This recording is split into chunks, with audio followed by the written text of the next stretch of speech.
পাথর অনুরূপ শক্ত চোয়ালে থমকে বসেছিল বর্ণ। দুপাটি দাঁতে দাঁত খিল ধরেছে, যেমন কপালের নীলচে কালো রগ ফেপে উঠে সময় সময়। পরিচ্ছন্ন করিডোরে তখন গুটি কয়েক লোকের আনাগোনা।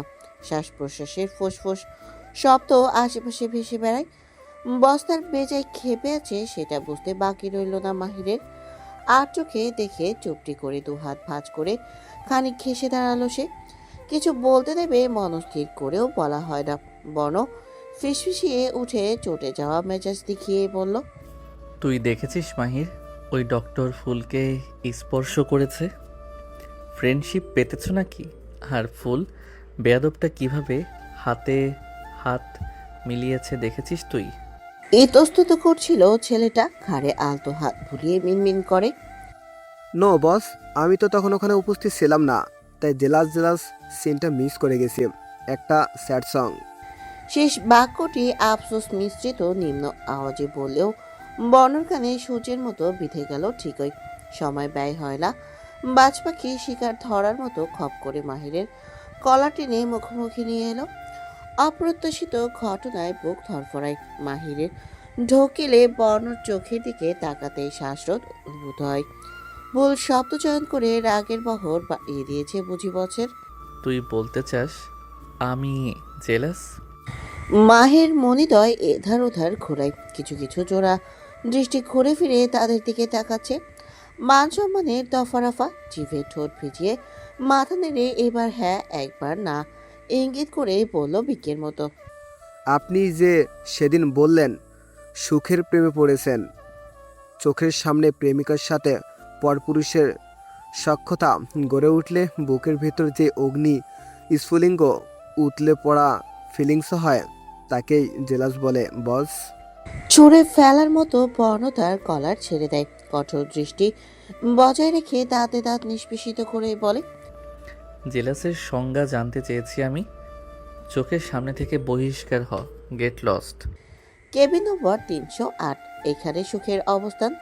মেয়েটা নিষ্প্রভ অনুভূতিতে চুপচাপ বসে এক দৃষ্টে বন্ধ জানালার বাইরে তাকিয়ে টমিকে তার কোলে তুলে দিল নোরা। তাও যদি একটু হাসে, তবে সুখ হাসে না। জোরপূর্বক তাদের মন রক্ষার্থেও নয়, উল্টো মেহেরাবের দিকে ভয়ে ভয়ে চেয়ে যথাসম্ভব নিজেকে গুটিয়ে রাখায় ব্যস্ত। রুবায়াত সহ আয়জা ও সাইমা অপার বেডে বসেছেন। মেহেরাবের কেন যেন ইচ্ছে করছিল না যেতে। উপরন্তু নোরার উদ্দীপনা, তবে তাকে যেতেই হবে। টুল ছেড়ে উঠে দাঁড়ালো সে। মৃদু হেসে নোরার চুল এলোমেলো চেষ্টা চালিয়েই বলে, যাই তবে কিউটি পাই। অতঃপর সুখের দিকে কোমল দৃষ্টি ফেলে। চোখাচোখি হয় এক ঝলক। কি হিসেব তখন মেহেরাবের সাথে হাত মিলিয়েছিল সুখ জানে না। আপনা আপনি যেন ঘটে গিয়েছে সব। পরবর্তীতে সে কিন্তু একটি বারও মেহেরাবের ডাকে প্রত্যুত্তর করেনি। দুবার ঘাড় কাত করে শুষ্ক মুখে তার কথা সায় জানিয়েছিল কেবল। মেহেরাব মৃদু কণ্ঠে বিদায় নেয়। যাচ্ছে কিন্তু ফুল। নিরুত্তাপ সুখের মনে কেমন অনুভূতি হলো কে জানে। তবে ছোট্ট নোরার ভালো লাগলো না। মনে হলো ফুল ডাকটা শুধু বর্ণর মুখেই মানায়। বলল ঠোঁট উল্টে পাল্টে, ফ্রেন্ড, তুমি ওকে ফুল বলে ডাকবে না, সুখ পাখি নামে না হয় ডেকো। মেহেরাব খানিক চোখ পাকিয়ে তাকায়। বোধ করি সুখ পাখি শব্দটিও বিড়বিড় করে সে সময়। বিদায় নিয়ে কেবিন থেকে বেরিয়ে পড়ে। হাত ঘড়িতে সময় দেখে নেয় দুপুর 2:45। বাড়ি ফিরতে হবে আজ শুক্রবার।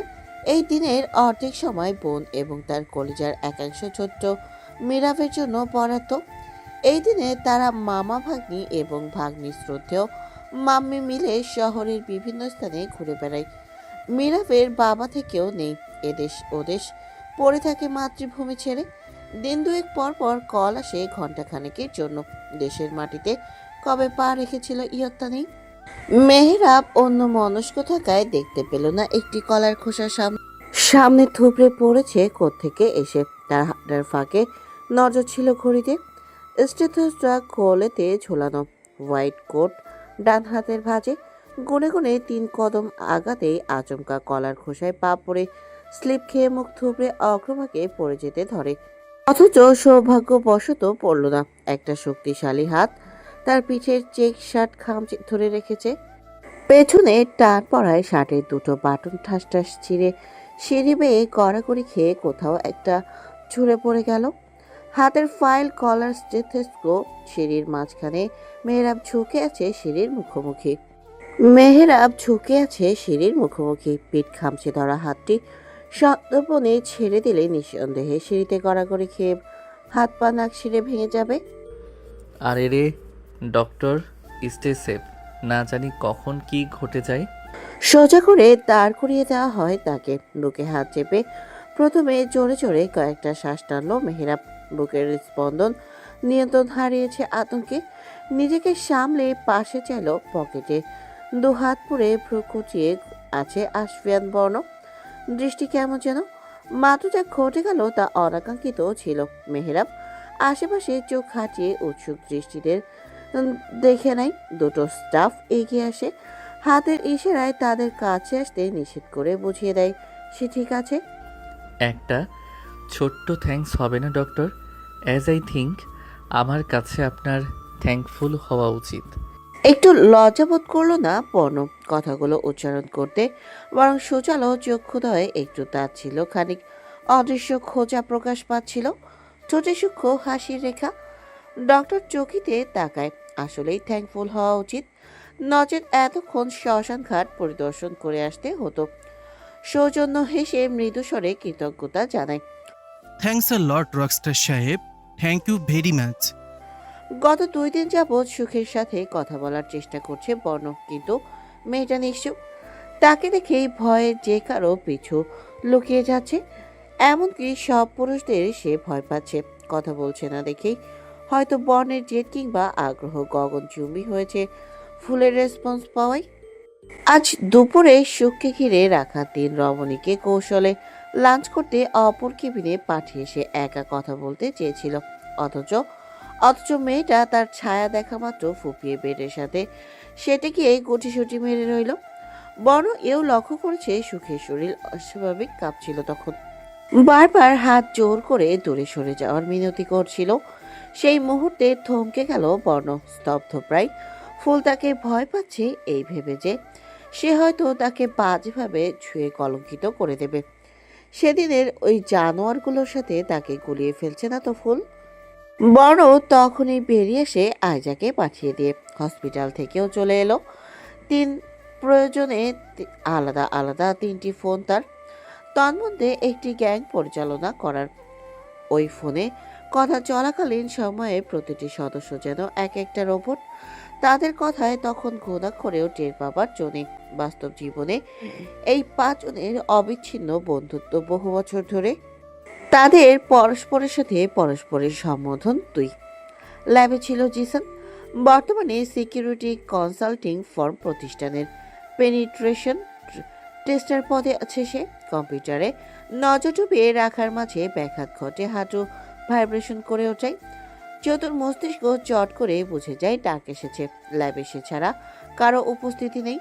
জিসান দ্রুত 3 আঙুলে ফোনখানা বের না করেই ব্লুটুথ কানে গজল। এক সংযোগের সাথে ভিন্ন ভিন্ন জায়গা থেকে আরও 3 জন যুক্ত আছে। সকলের সমন্বিত স্বরবর্ণর কানে আসে।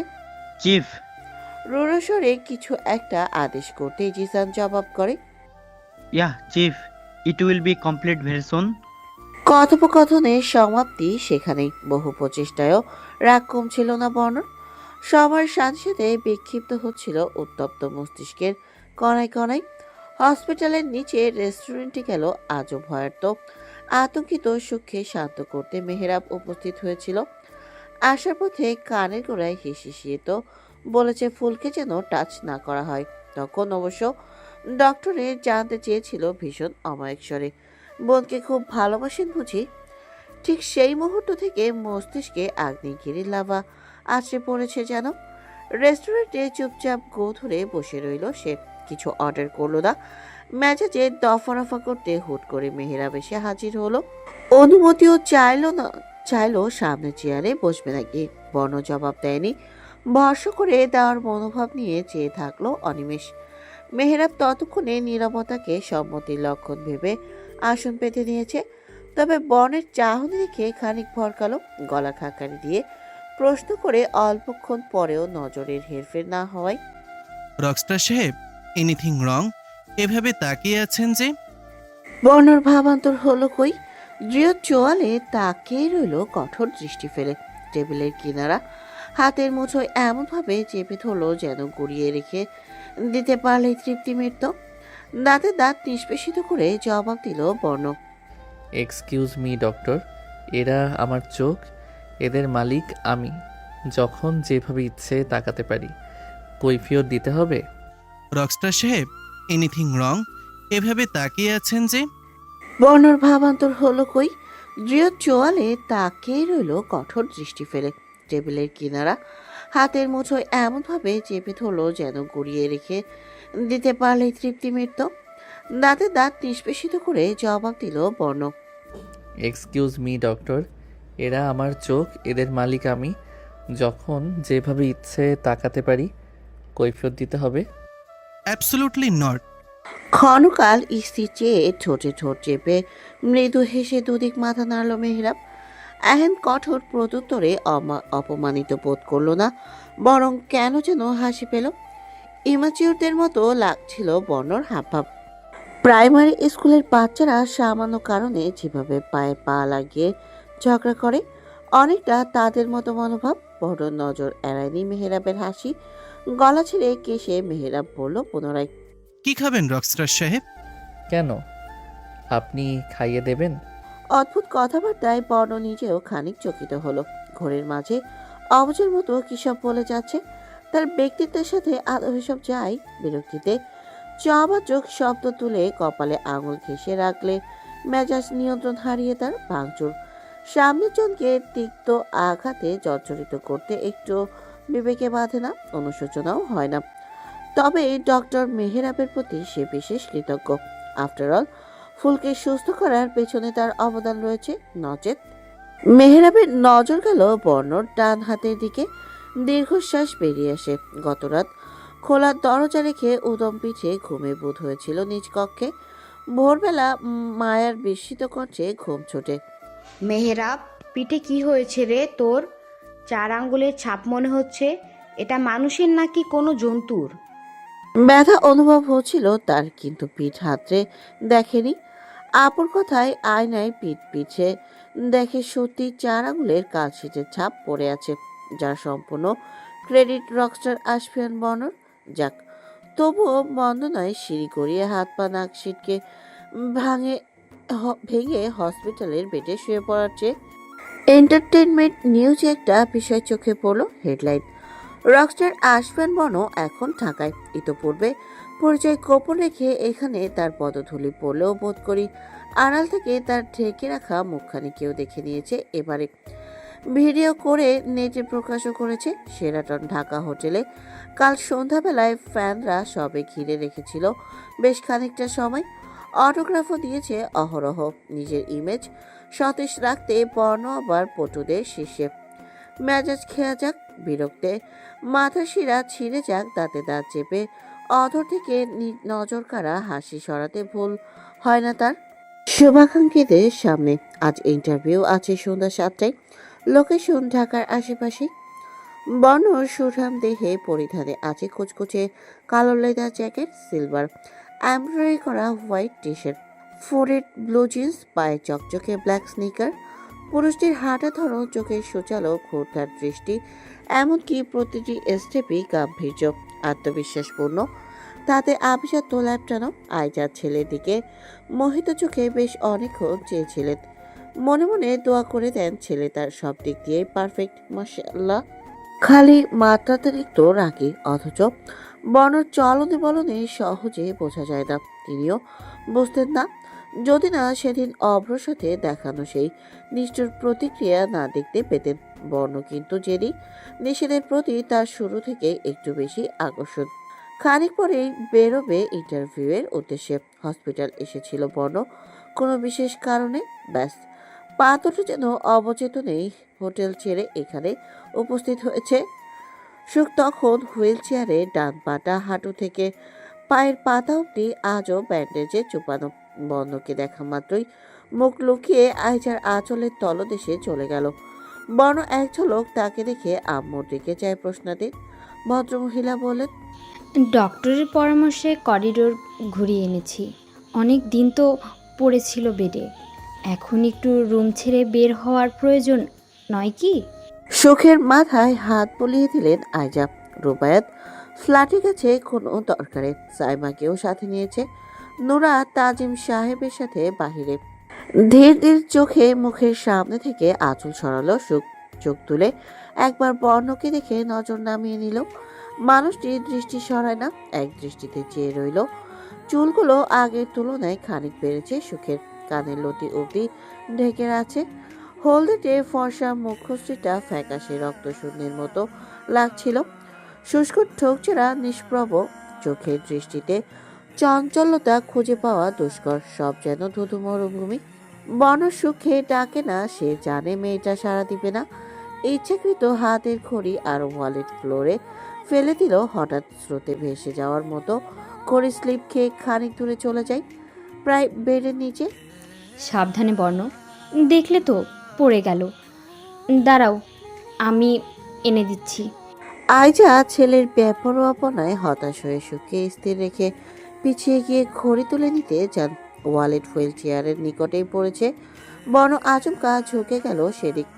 কাঙ্ক্ষিত জিনিসটা হাতে তুলে তড়িৎ না উঠে গিয়ে ফট করে সুখের দিকে ফিরে।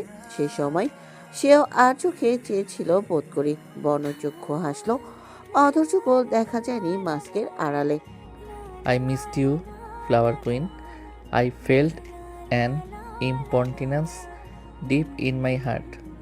সত্যি বলছি, এমন অনুভূতির সাথে আমি কিন্তু পরিচিত ছিলাম না। ফুল, do you know why this is happening? সুখের কর্ণকুহরে পৌঁছালো বর্ণর আবেশ মাখা ফিসফিস স্বর। তার কি বিস্ময়ে প্রফুল্লে বা হতবাকে আনন্দশ্রুতা বিসর্জন দেওয়া উচিত নয়। বহুকালের আকাঙ্ক্ষা এতদিনে পূরণ হয়েছে বলে, অথচ সে তখন পাথুরে চোখে অদৃশ্যে তাকিয়ে। কোনো প্রতিক্রিয়া নেই। সীমাহীন অত্যাধিক উচ্ছ্বাসের ঘাটতি ছিল তার সুশ্রীতে। বর্ণ কিঞ্চিত অবাক হয়েছিল কিনা বোঝা বড় তাই। তবে সুখের নিথর মুখশ্রীতে বোকা চোখে চেয়েছিল অল্পক্ষণ। কোথাও একটা অদৃশ্য দহন হচ্ছিল কি বর্ণর অন্তঃস্থলের গহীনে।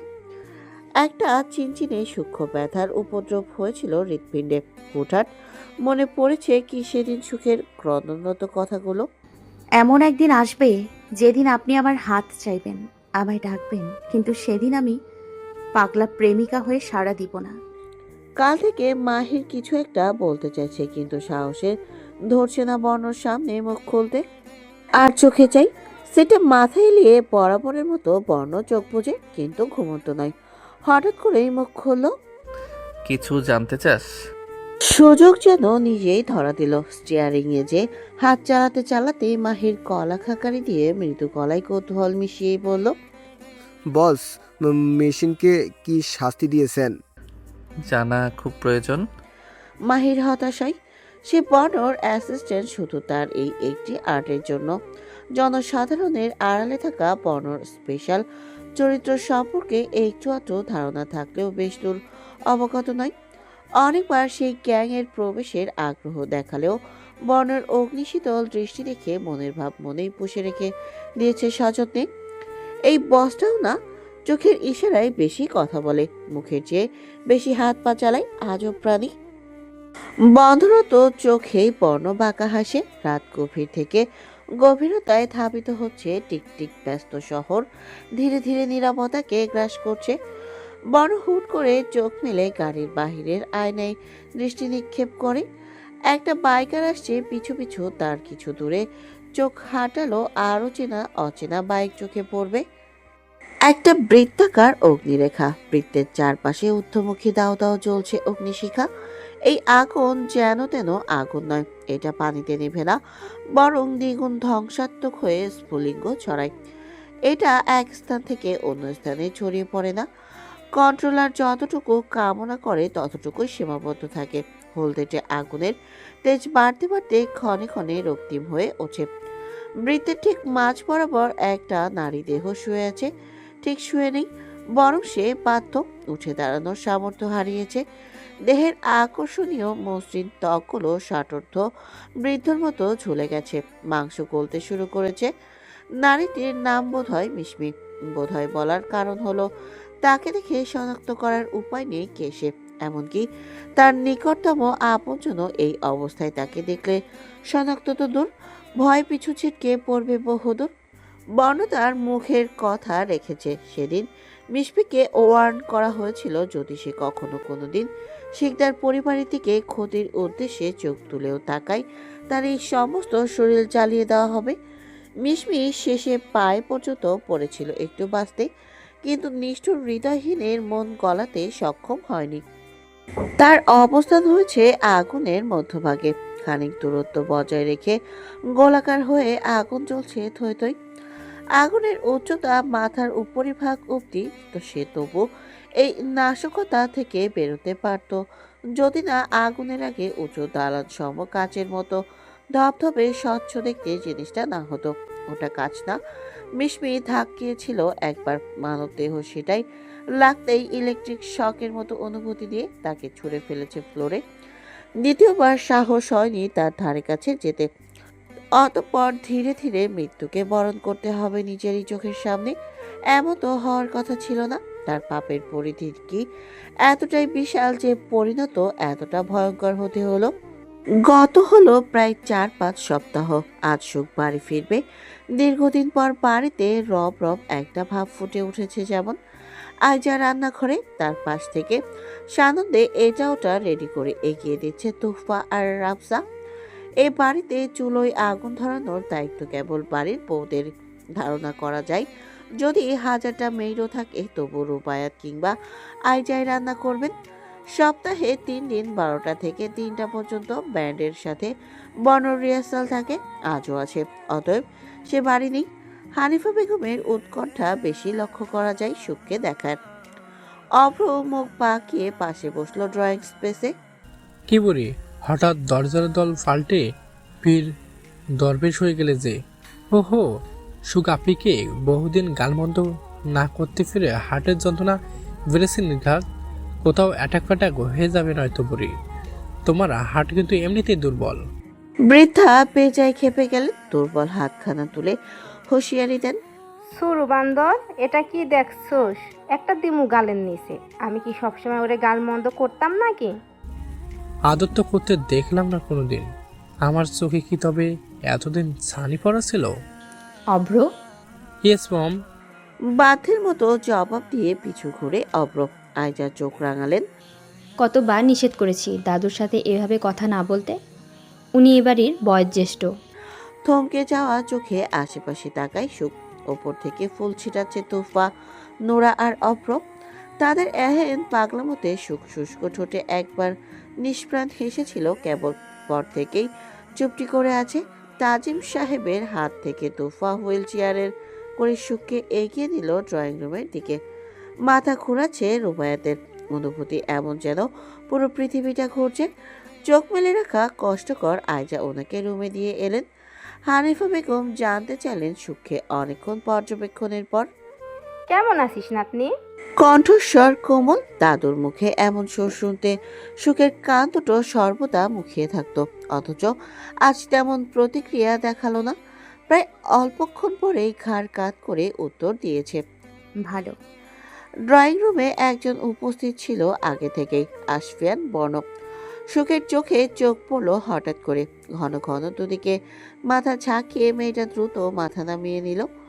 বর্ণ এগিয়ে এসে ধীরে ঠোঁট নাড়িয়ে নিঃশব্দে বলল বোধহয়, ওয়েলকাম জানেমান। গ্রাউন্ড ফ্লোরে ফাঁকা রুম অবশিষ্ট নেই। সুখকে রাখা হবে সেকেন্ড ফ্লোরে। রোবায়াত নিজের নিকটে নিজেদের বেডরুম রাখতে চাইছিলেন মেয়েকে।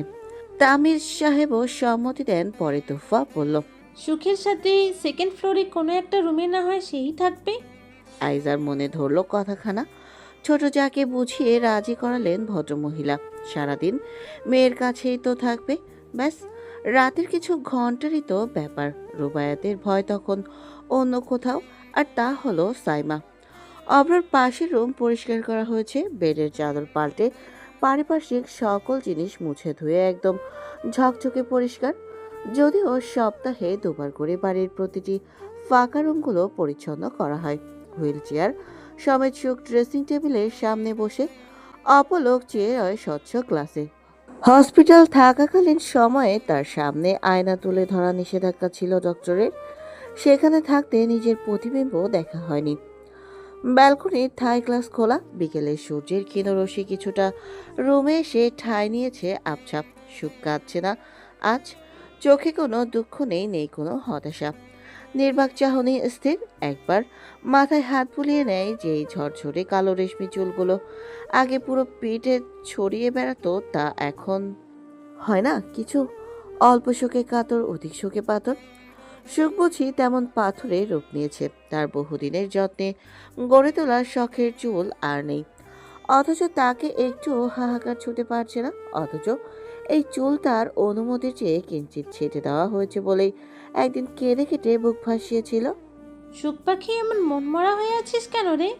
দেখতে কিন্তু একটুও ভালো লাগছে না। তোফা ড্রেসিং টেবিলে হেলান দিয়ে বসলো। সুখের মুখশ্রী এখন দেখা যাচ্ছে না আয়নায়। সে হাসলো শুষ্ক। তোফা পুনরায় বলে হতাশা কণ্ঠে, শুধু ঠোঁট বাঁকিয়ে অল্প একটু হাসলে হবে? হাত নেড়ে প্রাণ খুলে কথা বল। জানিস বাড়ির প্রত্যেকে কত মিস করেছি তোকে। রামসা, আতিফ ভাই, আসলাম পালোয়ান, সব ভাই তোর ফিরে আসাতে কত খুশি। অথচ তুই কারোর সাথে কোনো কথাই বললি না, দাদুর সাথেও না। তুই আন্দাজ করতে পারছিস বুড়িটাও বহুত মিস করেছে তোকে। হুট করে মেঝেতে নেমে এসে সুখের বরাবর হলো। চুলগুলো আলতো হাতে কপাল থেকে সরিয়ে ফ্যাকাশে হাস্যহীন মুখটা চিবুক ধরে ওপরে তুলেই বলল, তুফা, চুল কেটে ফেলা হয়েছে বলে মন খারাপ? দুঃখ পাস না, সব আগের মতো হয়ে যাবে। B confidence. নোরা এলো টমিকে নিয়ে। তুফার কাছ থেকে নিজের দিকে সুখকে ঘুরিয়ে টমিকে কোলে তুলে দিল। দেখো দেখো কিভাবে তোমার কোলে চুপটি করে আছে টমিটা। এই বজ্জাতিন আমার চেয়ে তোমায় বেশি ভালোবেসেছে, দেখতে পাচ্ছ? সুখ আকস্মাৎ চাইলো চোখ নামিয়ে। সত্যিই টমি চুপটি করে বসে দৃষ্টি আকর্ষণ করতে তার চোখের দিকে মুখ বাড়িয়ে রেখেছে। নীরবে কিছু একটা বুঝিয়ে দিচ্ছে যেন। নিষ্প্রাণ প্রাণীদের এই অদ্ভুত বোবা ভাষা কিছুটা সুখ বোঝে, কেননা তার সাথে অল্প বিস্তর সুখের ভাষাও মিলে যায়। আলতো হাতে মাথায় বুলিয়ে দিতেই মুখ নুইয়ে নেয় টমি। সুখ চোখ তুলে নোরার দিকে চাইতেই বাচ্চা মেয়েটা উচ্ছ্বাস নিয়েই বলে উঠল, ও নো সুখ, তোমায় এই হেয়ার কাটে একদম বেবি বেবি লাগছে। আমার তো কিউট একটা বেবি ভেবে টুকুস করে কিসি দিতে ইচ্ছে করছে। অভ্র আসছিল দরজা থেকে এক পা দুপা ফেলে। নজর ডুবে আছে ফোনে। কিবোর্ডে চলতে থাকা চঞ্চল আঙুল থমকে গেল হঠাৎ। ব্রু কুচকে মাথা তুলে সামনে তাকালো। অতঃপর দ্রুত কদমে নোরার পাশে এসে মাথায় গাঁটটা মেরে চুলে বসে ব্যঙ্গ করে শুধায়, আয়নায় নিজের থোড়া দেখছিস? বাহিরে বেরোলে বেবি বলে লোকে কতবার গাল টেনে দোকানে নিয়ে নলপপ কিনে দেয়। হিজাব আছে ফাজিল। বড়র কাছ থেকে কালো সানগ্লাসটা নিয়েছে আজ। মাথায় আটকানো ছিল। অভ্রর গাঁটটা সইতে না পেরে গ্লাসখানা ছিটকে মেঝেতে পড়ে গেল টুপ করে। আজরে ক্ষিপ্র হয়ে ওঠে নোরা। অভ্রের পেটে কিল ঘুষি বসিয়ে দিয়ে বলতে লাগলো রাগত স্বরে, হার কিপটে তুমি, নিচে কখনো কিনে দিয়েছো? হে ধালি লঙ্কা, কত বড় নাশকের দেখেছো সুগাফি? আমার বাবার খেয়ে আমার বাবার টাকায় পরে কিনা আমাকেই কিপটে ডাকে। একে তো গাঠটি বসকা হাতে ধরিয়ে বাড়ির বাহিরে সুরে। চুল উড়িয়ে চোখে সানগ্লাস ঠেসে কোমরে হাত রাখে নোরা। পরপর অপর হাতে তুড়ি বাজিয়ে দাম্ভিক গলায় গম্ভীর স্বরেই বলল, Abro, behave yourself, don't cross limit. ঠোঁটে ঠোঁট চেপে হেসে ফেলল সুখ। আগের হাসির চেয়ে এবারে প্রাণোচ্ছল দেখালো। তা দেখে অভ্রর পেটে কনুয়ের গুঁতা দিয়ে নোরা খুশিতে লাফিয়ে ওঠে। ইয়াহু, সুখ মিষ্টি করে হেসেছে। বেডে শুতে চাইছে সুখ। অভ্র তুফা চিন্তায় পড়ল। সুখের পুরো শরীরে আঘাতের ক্ষতচিহ্ন আর প্লাস্টিক। কোথা থেকে ধরবে তারা যদি ব্যথা পাই? তোরা এখানে থাক, আমি বরং ছোট মামাকে ডাকি। আমি যাচ্ছি। কি হয়েছে? চেনা পরিচিত পুরুষালী গম্ভীর ভরাট স্বরের মালিক আশফিয়ান বর্ণ। তোফা অবাক হবে কি হবে না দ্বিধান্বিত। প্রথমত বর্ণ রিহার্সাল থেকে আজ সময়ের পূর্বেই ফিরেছে, এখন আবার সেদে সেদে রুমের সামনে দাঁড়িয়ে কি হয়েছে জানতেও চাইছে। অথচ এমন নম্রতামূলক ব্যবহার পুরুষটি নিজের চরিত্র থেকে বিয়োগ করেছে বহুকাল।